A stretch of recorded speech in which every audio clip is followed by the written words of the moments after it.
5 o'clock alarm ಹೊಡೆದಿದೆ. So alarm ಹೊಡೆದಾದ್ಮೇಲೆ ನನ್ನನ್ನು of ಮಾಡಿಬಿಟ್ಟು ಒಂದೇ ಒಂದು ಸೆಕೆಂಡ್ ಮಲ್ಕೊಳ್ಳೋಣ ಅಂತ ಮಲ್ಕೊಂಡಿದ್ದಷ್ಟೇ. ನೆಕ್ಸ್ಟ್ 6 o'clock ಅಲಾರಾಮ್ ಹೊಡ್ಕೋತಾ ಇದೆ. ಮಾಡ್ತಾ ಇದ್ರೆ ಆಹಾ ಎಂಥ ಮಜಾ ಅಂತೀರಾ. ನಾನು ಮಾಡಿರೋ ವರ್ಕೌಟ್ ಕ್ರೇಜಿಯಾಗಿ ಇಷ್ಟ ಆಗಿದೆ. ಬಟ್ ಇವಾಗ ನನಗೆ ಪ್ರಾಬ್ಲಮ್ ಇರೋದೆ ಪ್ರೋಟೀನ್ದು. Hi guys, it's me Seema Manju and welcome back to my YouTube channel. So ಇವತ್ತು ಏನಾಯಿತು ಅಂತಂದರೆ 5 o'clock ಅಲಾರಾಮ್ ಹೊಡೆದಿದೆ. ಸೊ ಅಲಾರಾಮ್ ಹೊಡೆದಾದ್ಮೇಲೆ ನನ್ನನ್ನು ಆಫ್ ಮಾಡಿಬಿಟ್ಟು ಒಂದೇ ಒಂದು ಸೆಕೆಂಡ್ ಮಲ್ಕೊಳ್ಳೋಣ ಅಂತ ಮಲ್ಕೊಂಡಿದ್ದಷ್ಟೇ. ನೆಕ್ಸ್ಟ್ 6 o'clock ಅಲಾರಾಮ್ ಹೊಡ್ಕೋತಾ ಇದೆ.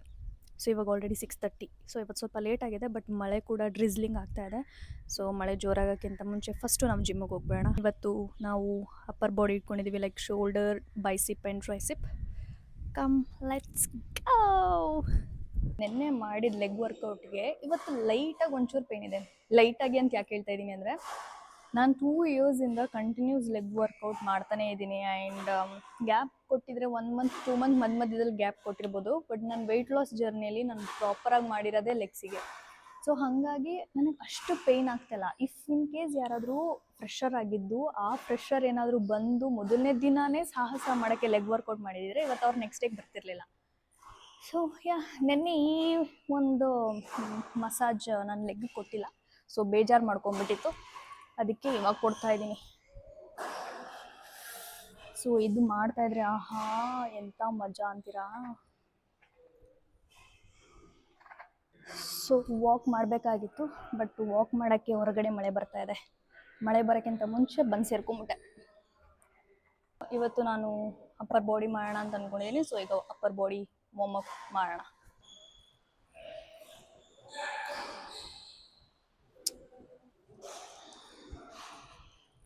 ಇದು ಒಂದು ಬ್ಯಾಮು, ಇಲ್ಲ ಅಂತಂದರೆ ಲಾಸ್ಟ್ ಟೈಮ್ ನಾನೊಂದು ಬ್ಯಾಂಡ್ ತೋರಿಸಿದ್ದೆ. ಆ ಬ್ಯಾಂಡ್ ಇವೆರಡರಲ್ಲಿ ಕಂಪ್ಲೀಟ್ ಬಾಡಿ ವಾರ್ಮ್ ಅಪ್ ಮಾಡ್ಬೋದು, ಅಷ್ಟು ಚೆನ್ನಾಗಿದೆ.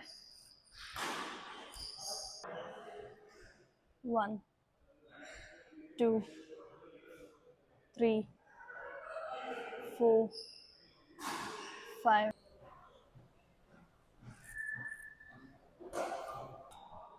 ಇವಾಗ ಹೋಗಿ ವರ್ಕೌಟ್ನ ಸ್ಟಾರ್ಟ್ ಮಾಡೋಣ. 1 2 3 4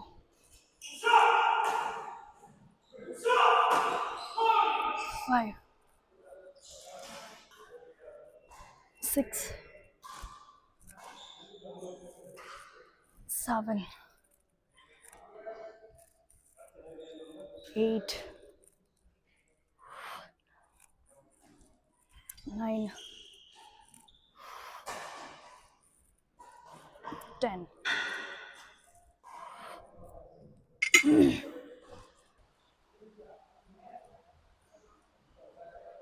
ನಮಗೆ ತುಂಬ ಹೆವಿ ವೆಯ್ಟ್ಸ್ ಎತ್ತಕ್ಕಾಗಿಲ್ಲ ಅಂದರೆ, ಕ್ಲಿಯರ್ ಫಾರ್ಮೇಷನ್ ಬರಬೇಕು ಅಂದರೆ ಎಷ್ಟು ಕೆ ಜಿ ಇದು 2 kgsinದಾನೇ ಸ್ಟಾರ್ಟ್ ಮಾಡೋಣ. 1 2 3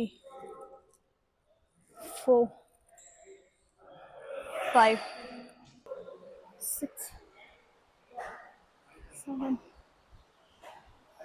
8 9 10. 1 2 3 4 5 6 7 8 9 10. 1 2 3 4 5 6 7 8 9 10. 1 2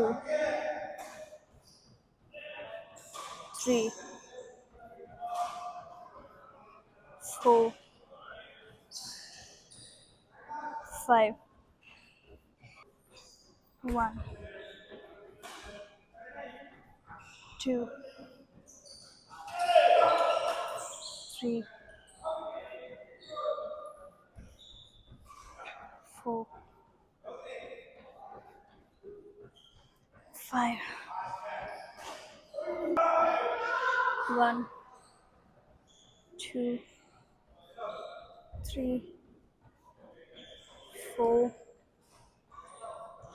5, 1, 2, 3, 4, 5, 1, 2, 3, 4, 5, 6, 7, 8, 9, 10.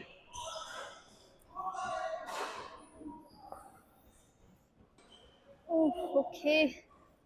1, 2, 3, 4, 5, 6, 7, 8, 9, 10.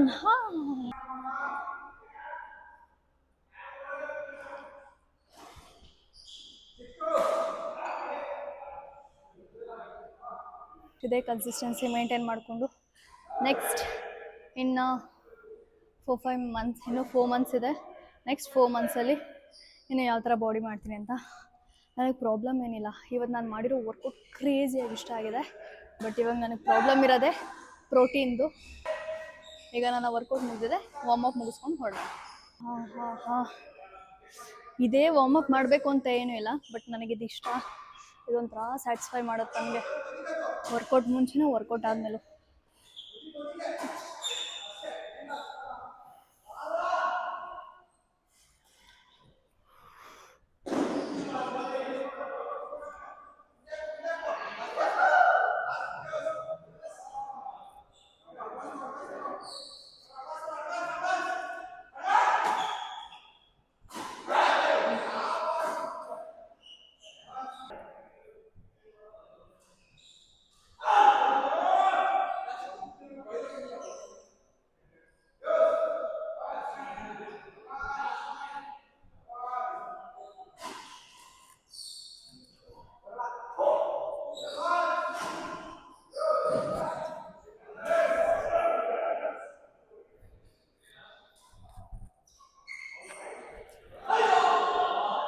ಹೊರಡೋಣ ಮನೆಗೆ, ಕಮ್. ಫೈನಲ್ ಆಗಿ ಇವತ್ತು ನನ್ನ ವರ್ಕೌಟ್ ಎಲ್ಲ ಮುಗೀತು. ಇವತ್ತು ನಾನು ಶೋಲ್ಡರ್, ಬೈಸಿಪ್, ಟ್ರೈಸಿಪ್ ಮಾಡಿರೋದು. ಕ್ರೇಜಿ ಫೀಲ್ ಅಂದ್ಕೊಳ್ಳಿ ನನಗೆ. ನಾನು ಅಷ್ಟು ಎಫರ್ಟ್ ಹಾಕಿ ವರ್ಕೌಟ್ ಮಾಡಿದಾಗ ನನಗೇನು ಸಮಸ್ಯೆ ಇಲ್ಲ. ಇವಾಗ ಶೂಸ್ ಸಮಸ್ಯೆ ಆಗಲಿ, ಬಟ್ಟೆ ಸಮಸ್ಯೆ ಆಗಲಿ ಇಲ್ಲ, ಬಿಕಾಸ್ ಇರೋದ್ರಲ್ಲೇ ಮೇಂಟೈನ್ ಮಾಡ್ಕೋಬೋದು. ಆದರೆ ಇವಾಗ ನನಗಾಗಿರೋ ಸಮಸ್ಯೆನೇ ಪ್ರೋಟೀನ. ಸೊ ಇವಾಗ ಪ್ರೋಟೀನ್ನ ಹೇಗೆ ಮಾಡಬೇಕು, ಹೆಂಗೆ ತೊಗೋಬೇಕು ಅನ್ನೋದೇ ಗೊತ್ತಾಗ್ತಾಯಿಲ್ಲ ನನಗೆ. ಬಿಕಾಸ್ ನಾನು ಮಾಡಿರೋ ವರ್ಕೌಟ್ ಸ್ಯಾಟಿಸ್ಫ್ಯಾಕ್ಷನ್ನು 100ಗೆ 200% ಇದೆ. ಆದರೆ ಪ್ರೋಟೀನ್ಗೆ ಏನು ಮಾಡಬೇಕು, ಪ್ರೋಟೀನ್ ಸೋರ್ಸ್ಗೆ ಏನು ಮಾಡಬೇಕು ಅನ್ನೋದೇ ನನಗೆ ಗೊತ್ತಾಗ್ತಾಯಿಲ್ಲ. ಇವಾಗ ಯೂಶ್ವಲಿ ಚಿಕನ್ ಮತ್ತು ಎಗ್ ಮಾತ್ರ ತೊಗೋತೀನಿ, ಅಷ್ಟು ಮಾತ್ರ ಸಾಕಾಗುತ್ತಾ? ಅಥವಾ ಪ್ರೋಟೀನ್ ಪೌಡ್ರ್ ತೊಗೋಬೇಕಾ? ಈಗ ಪ್ರೋಟೀನ್ ಪೌಡ್ರ್ ತೊಗೋಬೇಕು ಅಂದರೆ ಈ ಅಮೌಂಟ್ದೇ ಸಮಸ್ಯೆ. ಹಂಗೋ ಹೆಂಗೋ ಮಾಡಿ ಇದ್ದಿದ್ದ ದುಡ್ಡನ್ನು ಜಿಮ್ಮಿಗೆ ಹಾಕಿ ಸೇರ್ಕೊಬಿಟ್ಟೆ. ಇವಾಗ ಪ್ರೋಟೀನಿಗೆ ಯೋಚನೆ ಮಾಡಬೇಕು. ಸೊ ಇವತ್ತಿನ ನನ್ನ ಬಾಡಿ ಕಂಡೀಷನ್ ನೋಡಿದ್ದೀರಲ್ವಾ, ನೋಡೋಣ ಇನ್ನು ಎಷ್ಟು ಟೈಮ್ ತೊಗೊಳುತ್ತೆ ನಾನು ಅಂದ್ಕೊಂಡಿರೋ ಬಾಡಿನ ಅಚೀವ್ ಮಾಡೋಕ್ಕೆ ಅಂತ. ಆವತ್ತಿನ ದಿನ ಈ ವಿಡಿಯೋ ಜೊತೆ ಆ ವಿಡಿಯೋನ ಕಂಪೇರ್ ಮಾಡಿ ಹಾಕ್ತೀನಿ. ಸೊ ಈಗ ಮನೆಗೆ ಹೋಗ್ತಾಯಿದ್ದೀನಿ. ಮನೆಗೆ ಹೋಗಿ ನೋಡುವ ಏನು ಮಾಡೋದು ಅಂತ. Let's go. ಎಸ್, ಫೈನಲಿ ನನ್ನ ವರ್ಕೌಟ್ ಎಲ್ಲ ಮುಗಿಸ್ಕೊಂಡು ಈಗ ಮನೆಗೆ ಬಂದಿದ್ದೀನಿ. ಮನೆಗೆ ಬರ್ತಾ ಚಿಕನ್, ಎಗ್ ಮತ್ತು ಮಿಲ್ಕ್, ಸ್ವಲ್ಪ ವೆಜ್ಜಿಸ್ ತಂದಿದ್ದೀನಿ. ಆ್ಯಂಡ್ ಇವತ್ತು ನನ್ನ ರೆಸ್ಟ್ ಡೇ, ಅಂದರೆ ನಾನು ಆಫೀಸ್ಗೂ ರಜಾ ಹಾಕಿದ್ದೀನಿ. ಇವತ್ತು ಆರಾಮಾಗಿ ರೆಸ್ಟ್ ಮಾಡ್ಬೋದು. ಸೊ ನನ್ನ ಪ್ರೋಟೀನ್ ಇಂಟೇಕ್ ಅಂತ ಇರೋದೇ ಚಿಕನ್ ಮತ್ತು ಎಗ್. ಸೊ ಇವೆರಡನ್ನ ನಾನು ತಿನ್ನಬೇಕು. ಇದು ಬಿಟ್ಟು ನನಗೆ ಪ್ರೋಟೀನ್ ಪೌಡರ್ ಬೇಕಾಗುತ್ತೆ, ಬಿಕಾಸ್ ಇದರಿಂದ ಪ್ರೋಟೀನ್ ಅಷ್ಟು ಸಿಗಲ್ಲ ಅನ್ನೋದು ನನ್ನ ಫೀಲಿಂಗು. ಇನ್ನು ಮೇಲೆ ಮಾಡೋ ಅಂಥ ಒಂದು ವರ್ಕೌಟ್ಗಳಿಗೂ ಪ್ರೋಟೀನ್ ಪೌಡರ್ ಇದ್ರೇ ಚೆನ್ನಾಗಿರತ್ತೆ ಅಂತ. ಬಟ್ ಇಷ್ಟು ತೊಗೊಳ್ಳೋ ಅಷ್ಟು ಅಮೌಂಟ್ ನಮ್ಮ ಹತ್ರ ಇಲ್ಲದೆ ಇರೋ ಕಾರಣ ಇವಾಗ ನಾವು ಚಿಕನ್ ಮತ್ತು ಎಗ್ಗಲ್ಲೇ ಮೇಂಟೈನ್ ಮಾಡಬೇಕು. ನಂಗೆ ಗೊತ್ತು ತುಂಬ ಜನಕ್ಕೆ ಈ ವರ್ಕೌಟ್ ವ್ಲಾಗ್ಸ್ ಎಲ್ಲ ನೋಡೋಕ್ಕೆ ಇಂಟ್ರೆಸ್ಟ್ ಇರಲ್ಲ ಅಂತ. ಬಿಕಾಸ್ ಅದ್ರಲ್ಲಿ ಏನಿರುತ್ತೆ, ಬರೀ ಬೋರಿಂಗ್ ಆಗಿರುತ್ತೆ. ಅವ್ರು ವರ್ಕೌಟ್ ಮಾಡ್ತಾರೆ ಅಷ್ಟೇ, ಅದು ಬಿಟ್ಟು ಇನ್ನೇನು ಇರಲ್ಲ, ಹಾಗೆ ಹಿಂಗೆ ಅನ್ನೋ ಒಂದು ಮೈಂಡ್ ಸೆಟ್ ಇರುತ್ತೆ. ಅಫ್ಕೋರ್ಸ್ ಅಷ್ಟು ಮಾತ್ರ ಇರುತ್ತೆ. ನೀವು ಯಾವಾಗ ನೋಡ್ತೀರಾ ಅಂದರೆ ನಮ್ಮ ವೀಡಿಯೋಸ್ನ, ಯಾವಾಗ ನಾವು ಪ್ರಾಪರ್ ಬಾಡಿ ಶೇಪ್ ಮಾಡಿರ್ತೀವಿ ಆವಾಗ ನಿಮ್ಗೊಂದು ಕ್ಯೂರಿಯಾಸಿಟಿ ಹುಟ್ಟುತ್ತೆ. ಲೈಕ್ ಹೆಂಗೆ ಮಾಡಿದ್ಲು ಇವಳು, ಏನು ತಿಂತಾಳೆ ಇವಳು, ಏನು ವರ್ಕೌಟ್ ಮಾಡ್ತಾಳೆ ಇವಳು ಅಂತ ಅನ್ನಿಸ್ದಾಗ ನೀವು ನಮ್ಮ ಯೂಟ್ಯೂಬ್ ಚಾನಲ್ಗೆ ಬಂದು ನೋಡ್ತೀರಾ ಹೇಗೆ ವರ್ಕೌಟ್ ಮಾಡ್ತಾರೆ, ಹೇಗೆ ಏನು ಎತ್ತ ಅಂತ. ಸೊ ಈಗ ಕಂಪ್ಲೀಟಾಗಿ ನಾನು ಡಾಕ್ಯುಮೆಂಟ್ರಿ ವೀಡಿಯೋಸ್ ಮಾಡ್ತಾ ಇರೋದು, ನನ್ನ ಫಿಟ್ನೆಸ್ ಜರ್ನಿ ಡಾಕ್ಯುಮೆಂಟ್ರಿ ವೀಡಿಯೋಸ್ ಮಾಡ್ತಾಯಿದ್ದೀನಿ. I am so happy. And I hope ನಿಮಗೆ ಈ ಡೇ ಬೈ ಡೇ ನನ್ನ ವರ್ಕೌಟ್ ಜರ್ನಿ ಇಷ್ಟ ಆಗುತ್ತೆ ಅಂತ. ಆ್ಯಂಡ್ ನಿಮಗೆ ಬೇರೆ ಥರ ವೀಡಿಯೋಸ್ ಬೇಕು ಅಂತಂದರೂ ಹೇಳಿ, ನಾನು ಮಾಡ್ತೀನಿ. ಬಟ್ ಈಗ ಸದ್ಯಕ್ಕೆ ನಾನು ಯಾವುದೇ ರೀತಿ ಹೊರಗಡೆ ಹೋಗೋದಾಗಿರಲಿ ಅಥವಾ ಏನಾದ್ರು ಮಾಡೋ ಅಂಥದ್ದಾಗಿರಲಿ ಕ್ರಿಯೇಟಿವ್ ಆಗಿ ಏನೂ ಮಾಡ್ತಾಯಿಲ್ಲ. ನಾನಾಯಿತು, ನನ್ನ ಜಿಮ್ ಆಯಿತು, ನನ್ನ ಆಫೀಸ್ ಆಯಿತು, ನಾನಾಯಿತು, ನನ್ನ ಜಿಮ್ ಆಯಿತು, ನನ್ನ ಆಫೀಸ್ ಆಯಿತು, ಇಷ್ಟರಲ್ಲೇ ಇದ್ದೀನಿ. ಮುಂದೊಂದು ದಿವಸ ಒಳ್ಳೆ ಆಪರ್ಚುನಿಟಿ ಸಿಕ್ಕಿದಾಗ, ಒಳ್ಳೆ ಪ್ಲೇಸಿಗೆ ಹೋಗ್ತಿದ್ದೀನಿ ಅಂತಂದಾಗ ಖಂಡಿತವಾಗ್ಲೂ ಬೇರೆ ಥರ ವೀಡಿಯೋಸ್ ಮಾಡ್ತೀನಿ. ಓಕೆ, ಐ ಹೋಪ್ ಇವತ್ತಿನ ವೀಡಿಯೋಸ್ ಇಷ್ಟ ಆಗಿದೆ ಅಂತ. ನಿಮ್ಗೆ ಏನಾದರೂ ಇವತ್ತಿನ ವೀಡಿಯೋಸ್ ಇಷ್ಟ ಆಗಿದೆ ಪ್ಲೀಸ್ ಲೈಕ್ ಮಾಡಿ, ಶೇರ್ ಮಾಡಿ, ಕಮೆಂಟ್ ಮಾಡಿ. And don't forget to subscribe. ಮತ್ತೆ ನಾಳೆ ಸಿಗುವ. ಅಲ್ಲಿವರೆಗೂ ನಾನು ಮಿಸ್ ಮಾಡ್ಕೋತಾ ಇರಿ. ಬಾಯ್.